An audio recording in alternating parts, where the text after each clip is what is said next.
This may help explain how someone else was offered the job opportunity, and not only are packaging and responsiveness important, but employers judge us on the first impressions that we make, as our first 7 steps, our first 7 words, and in the first 7 seconds of the interview. Isn't this hard to believe? However, consultants at Curtis & Associates interview employers all over the country, and most admitted they have made judgments based on their first impressions, and they shared their biggest red flags with us. I'd like you to meet some job seekers who don't know what employers are looking for. You're the judge. You decide what are those red flags and who you would hire. Let's see how important appearance, responsiveness, and first impressions are to you. Can I help you? Yeah, man. Do you have any jobs? What kind of a job are you looking for? Well, what do you have? We have some dishwashing job openings. Do you want to fill out an application? Yeah, I bet. There's one of our applications on the table. Okay. Do you got a pen on you? Yes, there is a pen. And don't you have a phone book? Now, would you hire Tony? Did it take you long to make a decision? What advice would you give him so that he could make a good first impression?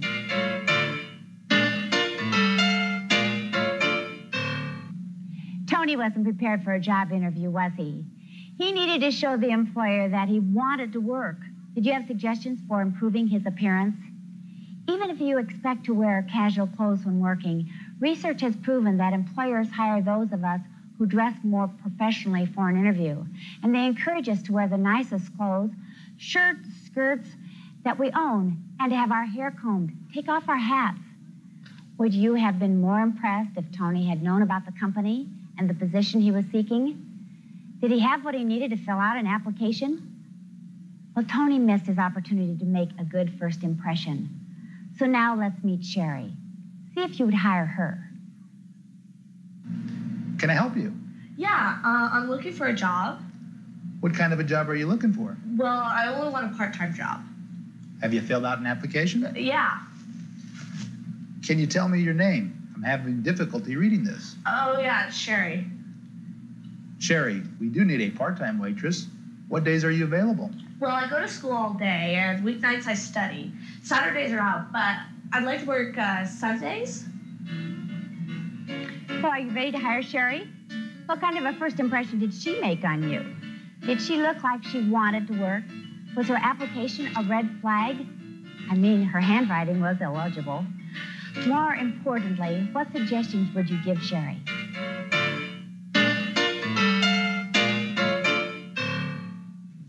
Another job applicant that didn't know what job position she was seeking, right?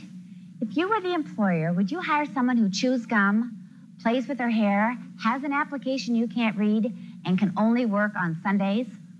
Well, according to research done by John T. Malloy, the main thing employers are looking for when interviewing for part-time positions is reliability. Is that the message Sherry gave? Well, teens aren't the only ones who need help in making good first impressions. In fact, age has nothing to do with it. Let me introduce you to Margarita. Hi, my name is Margarita. I need a job, please. Good morning, Margarita. What kind of a job are you looking for? I'm a hard worker and I'll do anything. Can you tell me something about yourself? Well, sure. I'm right now.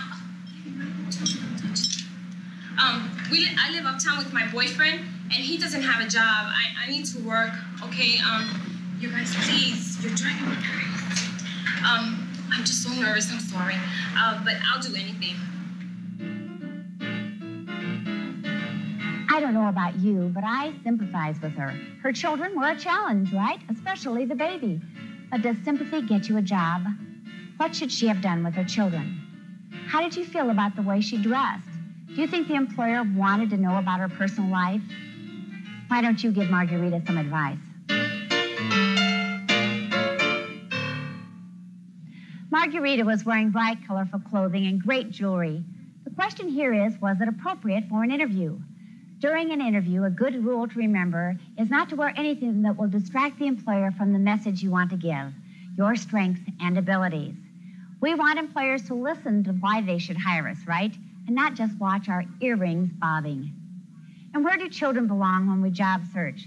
We need to prove to employers that our children are not going to be a problem. Did Margarita give that message in the interview? Did she prove to you that there are good reasons to hire her? And hire her for what? Margarita needed your help in making a positive first impression. Margarita has a challenge with her young children. Mary has a different challenge. Good morning. May I help you? Yes, my name is Mary Miller. I'm here about the receptionist position. Hello, Mary. Please have a chair. Why don't you tell me something about yourself? I was married for 22 years. I have 3 children. I'm separated, but I think he's coming back. I see. Well, do you have any experience or qualifications for this job? No, I'm just a housewife. Do you have any special skills? Well, no, all I've ever done is stay home and take care of my family, but I really need the benefits. What was your first impression of Mary? In the first few seconds, would you have hired her? I thought, wow, here is a winner. But what happened? I know you can help Mary.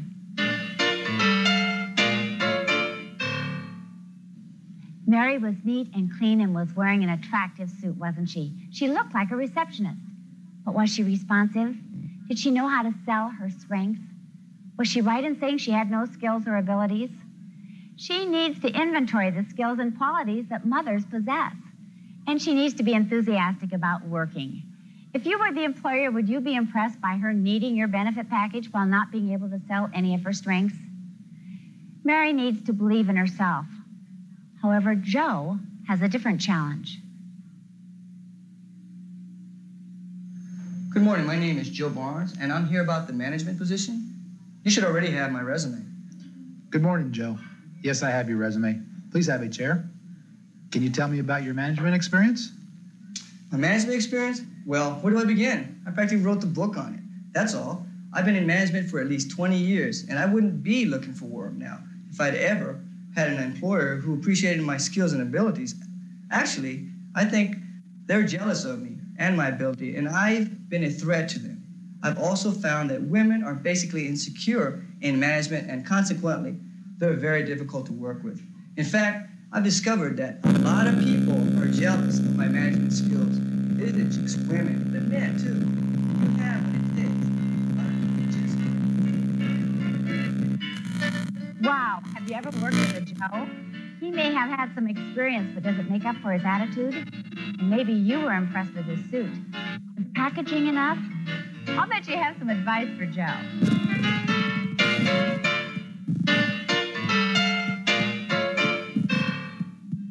One of Joe's fatal mistakes was to talk negatively about former employers. Employers are afraid that if we talk negatively about the employers, we'll talk about them too. And that makes sense, right? Another employer fears that employees will not be loyal. Regardless of how we feel about our past experiences, responsiveness in an interview includes a positive attitude. So far, we've not seen a good example of packaging and appearance. Let's meet Carl. Hello, my name is Carl Ryan, and I'm here about your cook position. Hello, Carl. Please have a chair. Carl, why don't you tell me something about yourself? Well, I'm originally from Clark City, where I worked on the family farm, and so I'm used to hard work. I'm also used to getting up early. I made some mistakes in the past. I quit school to get married, and though I don't regret being married, I'm sorry I quit school, so I'm completing my education at night. My goal is to become a hotel manager. Then why would we hire you for our cook's position? I'm not afraid of hard work. I cooked on the farm and I cooked at home. I'm good at following directions, and I'm willing to learn the job your way. Besides, I really want to work for you. Well, what was your first impression of Carl before he said anything? Are there things you wish he had done before the interview? What suggestions do you have for him? What did Carl have going for him? Responsiveness? You bet. I liked him, didn't you? Would he have made a good employee? Probably yes. But now you should be seeing Carl from an employer's point of view. Do you want a cook who never washes his hands? Who wears a dirty apron? Well, that's a message sent from a person who doesn't take the time to iron his shirt or shave his face. And women need to be conscious of being neat and clean too, of course. When we don't take the time to dress neatly and appropriately for an interview, no matter what position we're seeking, employers may think this is an example of how we'll look or how our work will look. We're not talking expensive dressing. We're talking appropriate, neat, and clean. Just think how Carl would have looked to us if he had shaved and ironed his shirt. Are you beginning to see what turns employers off during an interview? Well, we've seen Tony. And don't you have a phone book? Sherry. Saturdays are out, but I'd like to work Sundays. Margarita. Hi, my name is Margarita. I need a job, please. Mary. No, I'm just a housewife. Joe. In fact, I've discovered that a lot of people are jealous of my management skills. And Carl. Besides, I really want to work for you. Packaging and responsiveness really makes a difference, doesn't it? Finally, there is one more person I'd like you to meet. How do you do, Mr. Smith? My name is Rose Brown, and I'm here to apply for your cashier position. Here's my application and resume. Hello, Rose. Please have a chair. Why don't you tell me something about yourself? Thank you. Well, I've been at home with my children, and they're in school. They support my decision to return to work, and I have excellent daycare. While I was at home, I held Tupperware and home interior parties. They've been very successful and have helped me realize I like working with people and that I'm good at keeping accurate records. My goal is to become a bookkeeper with a progressive and positive company. That's why I'm applying for this position. I could use my math skills as a cashier and continue to work with the public. Great. Do you have any questions for me? Yes, I do. I'd like to know what kind of person you are looking for to fill this position. That's a good question. Actually, we do like to train people our own way. However, we want a cashier that is able to handle stress and to present a positive image of our company to the public. We're looking for someone who is eager to learn, but already knows how to be courteous and positive. Well, I'm glad to hear you like to train your people that way, because I'm very eager to learn new skills. I've been taking a correspondence course in bookkeeping, and I love it. As a parent, I've also had the opportunity to learn how to handle stress. As far as representing you in a positive way, I've been learning to handle a variety of people with my home sales experience and know how important it is to be tactful and helpful to one's customers. I think these experiences, or my experience, is really valuable to you in this position. That sounds good, Rose. What kind of a salary do you expect? What would you pay someone with my experience? This position begins at minimum wage, but we will review the salary after the first month's performance. That sounds fair. I'm eager to prove myself and to eventually advance in the company if the opportunity arises. Rose, thanks for coming in. We'll let you know within 2 weeks. Well, thank you, Mr. Smith, for taking the time to visit with me. I look forward to hearing from you, and I hope you know how much I would like to work for you in this company. And now you've met Rose. What did you think? What was your first impression of her? Was it a plus that she introduced herself, knew the employer's name, knew the position she was seeking, and that she shook the employer's hand? What a way to begin an interview. Was she dressed impressively? Not impressive, but her clothes were appropriate and neat and clean, and she didn't wear anything that distracted from her message, did she? And what about her message? She didn't have a great work history, but she was able to prove that she had transferable skills that the employer could use. Did she eliminate fears that her children would be a problem? Yes. She took the time to explain that they were supportive and that she had daycare. And what about her salary? Wasn't she smart to let the employer give the amount first?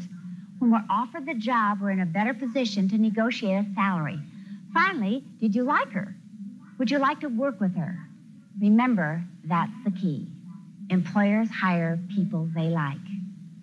You've just had the opportunity to see job seekers through the eyes of an employer.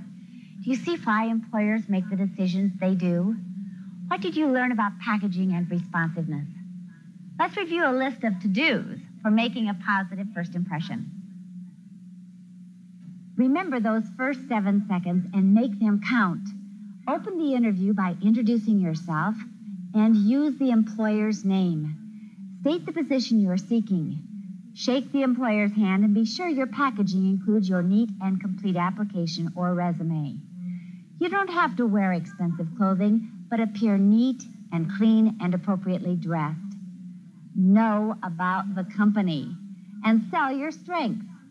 Show liking, be sincere, be enthusiastic, and use a sense of humor.